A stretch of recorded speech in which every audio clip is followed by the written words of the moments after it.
for whom Bitcoin may seem an issue that's too trivial for a presidential campaign. David Bailey at a party that we were at last night asked me how I got sold on Bitcoin. And I told him that it happened to me in an instant when I saw the truckers, what happened at the trucker strike in Ottawa. And a few months before that, I had gone to Italy, and I had given a public speech to a large crowd in Italy about the dangers of digital currency, and particularly programmable currency that could be used by governments to enforce, to punish bad behavior, in combination with surveillance systems and facial recognition systems, that the government would know when you were doing something wrong and could change your credit card. And this is what's happening in China. So they would only purchase groceries within maybe a 5-minute walk of your home. And I said that hypothetically, and I think 6 weeks after I made that speech, I saw that very thing happen to the truckers in Ottawa.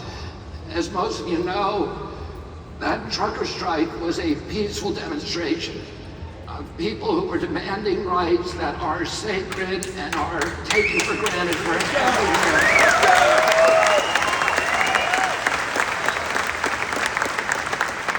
The right to be free of government mandates, the right for free assembly, the right for free speech, the right to petition our government, all of those things that we take for granted.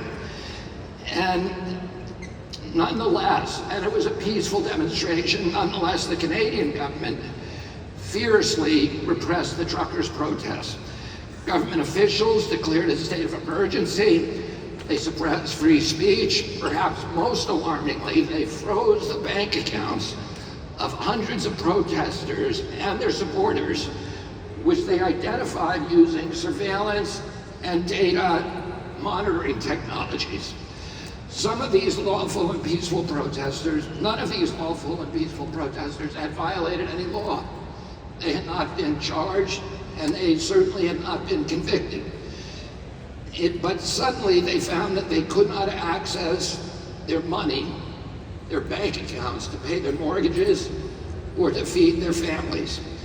When I witnessed this cataclysm, this devastating use of government repression, I realized for the first time how free money is as important to freedom as free expression. A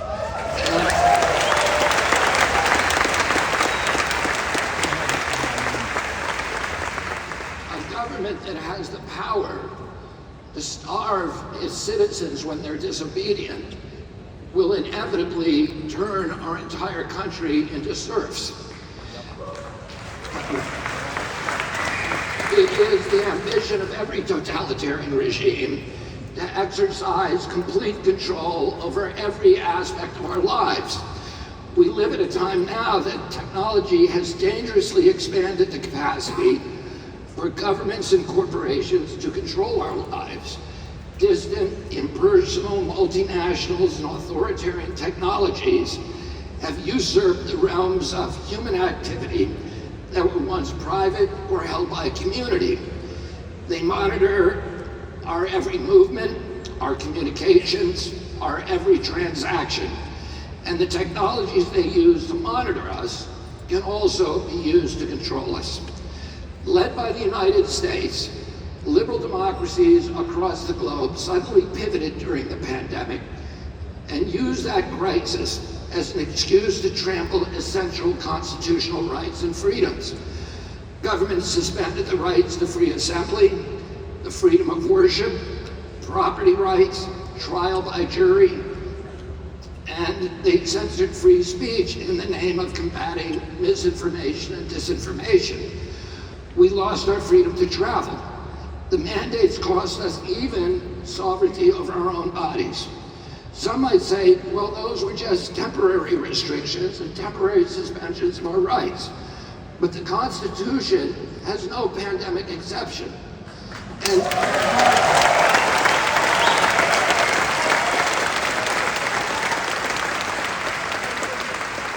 if The framers of the Constitution knew all about pandemics. There was a malaria epidemic that decimated the armies of Virginia during the Revolutionary War, and a smallpox epidemic that froze the armies of New England at the very time when Benedict Arnold had led the capture of the city of Montreal. And because smallpox had decimated that force, we were not able to hold Montreal. Otherwise, Canada today would be part of the United States. And the framers knew that at the time. Not only that, but after the end, between the end of the Revolutionary War and the ratification 9 years later of the Bill of Rights, there were epidemics in almost every city in our country. Smallpox epidemics, cholera epidemics, yellow fever epidemics that killed tens of thousands of people. And yet, the framers did not put an epidemic exception in the Constitution. They wrote the Constitution not for easy times, but for hard times.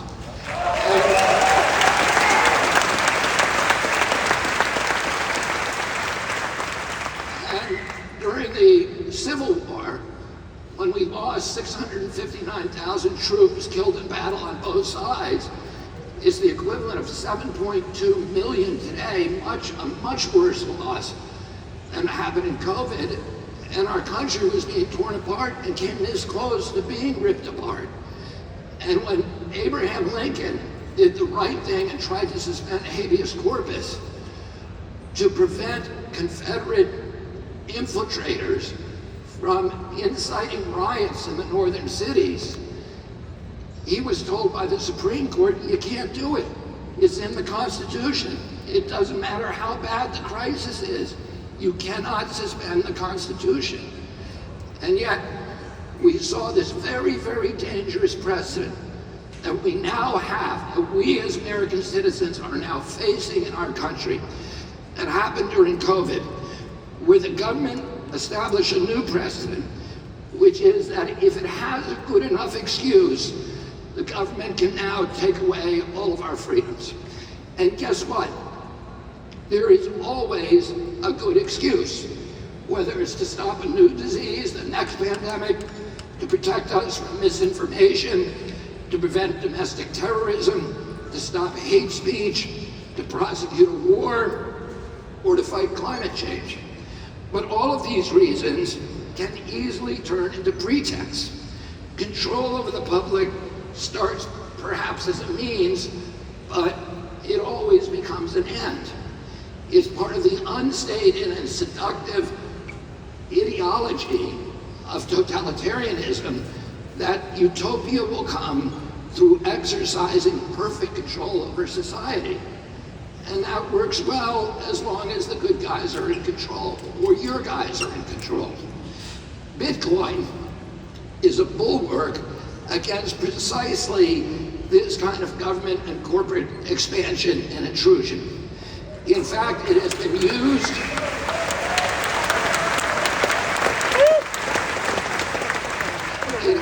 used to bypass oppressive government controls over the monetary systems, as in Canada and Myanmar. As president, I will make sure that your right to hold and use Bitcoin is inviolable.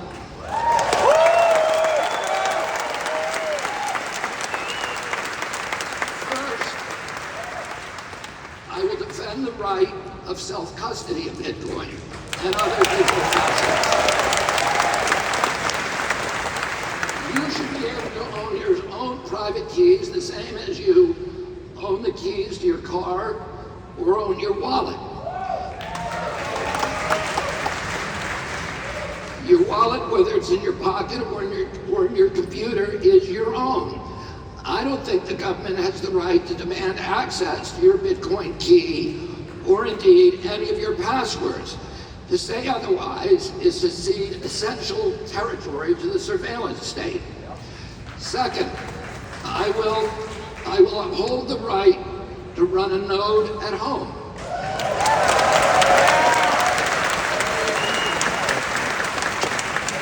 KYC requirements should be applied at the level of banks and exchanges, not at the level of nodes. Otherwise it would become impossible to run the software. The whole point of Bitcoin is that it's decentralized. Anyone can run a node, and it's important not only for Bitcoin, but for democracy to be decentralized.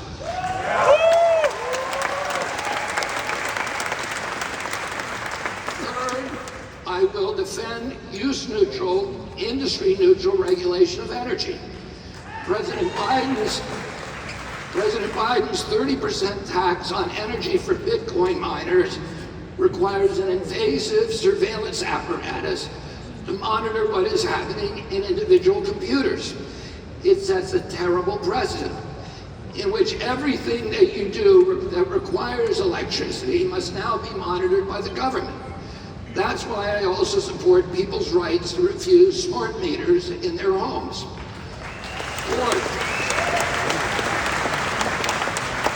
Fourth, I will make sure that the United States remains the global hub of Bitcoin and other cryptocurrencies.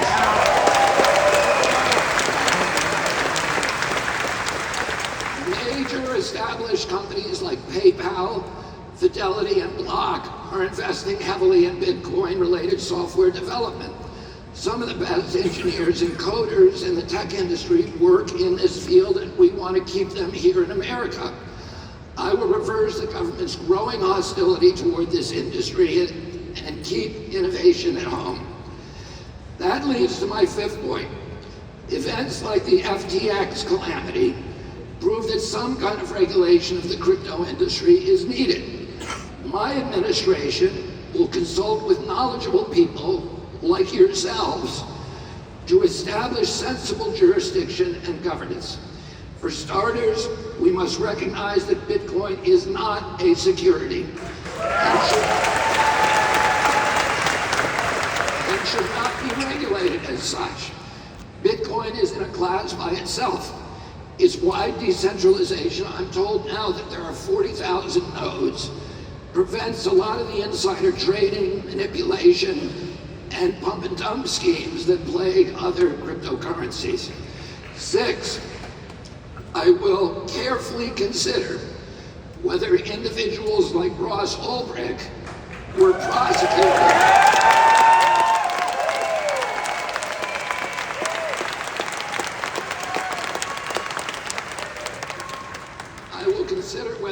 prosecuted for actual crimes or as a means to crack down on crypto. If they've been unjustly made an example, I will consider pardoning them, and I will act very quickly to do so.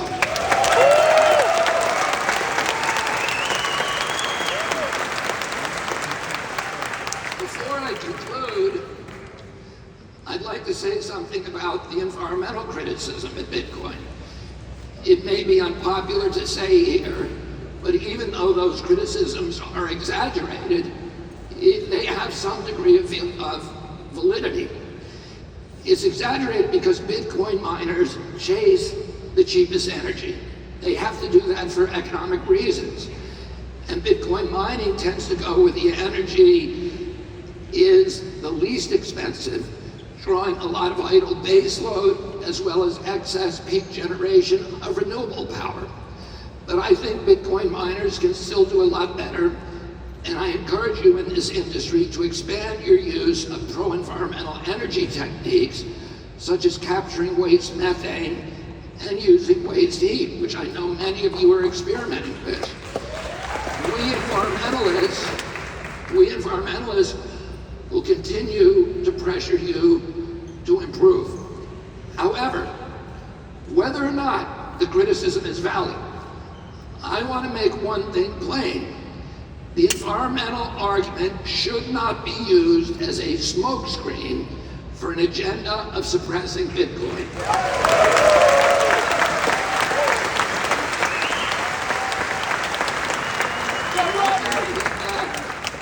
Energy use should not be used as a pretext for an agenda of suppressing Bitcoin. Totalitarians hate anything that they can't control, and they will use any pretext necessary to control it.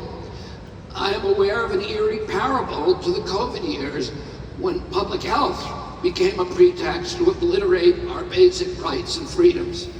The COVID public health emergency is gone now, and we must not now replace it with some new set of rationales to further the decades-long erosion of our freedoms.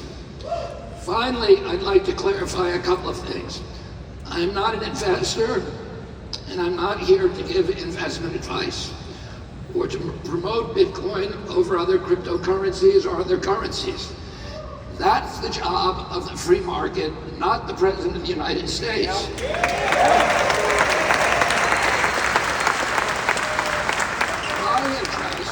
My interest is one, I am an ardent defender and a lifelong defender of civil liberties. And Bitcoin is both an exercise and a guarantee of those freedoms. Two, Bitcoin is a major generator of the kind of innovation our country now needs. Three, Bitcoin embodies two of my highest ideals, transparency and trust. Americans have come to distrust the government, including the way that it has manipulated our money supply to benefit the very rich and to prosecute endless wars. Bitcoin is a neutral currency, beyond the ability of government or indeed any authority to manipulate.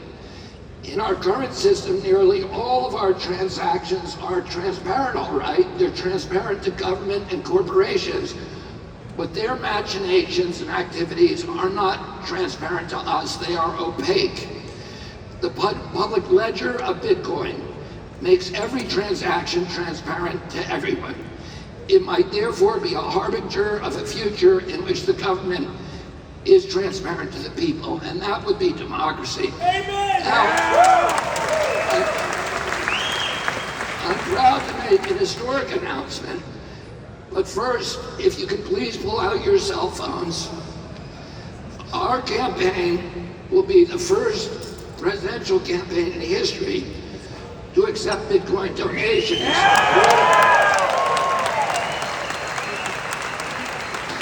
Through the Lightning Network. And today we move one step closer to the future. Today we show the world the power and the durability and the flexibility of Bitcoin. I want to conclude by saying this. Almost everyone in this room is aware of the link between Bitcoin and democracy and freedom. And that's why almost everybody I admit that I meet who is involved in Bitcoin is passionate about it. They're not passionate because it's an interesting currency. They're passionate because of the representation of a deep need that we have for liberty and democracy, and the promise that this innovation has to guarantee those virtues. We are now living in this age of turnkey totalitarianism, where this emerging technology which can empower totalitarian regimes. And our job is to try to build and fortify democratic institutions at the same rate as that totalitarian instruments are being expanded in their power. Things like AI, which really are going to threaten democracy at its base. We need to not be chipping away at our democratic institutions. We need to be fortifying the ones that exist and building new ones. And the biggest, most important one on the horizon is Bitcoin.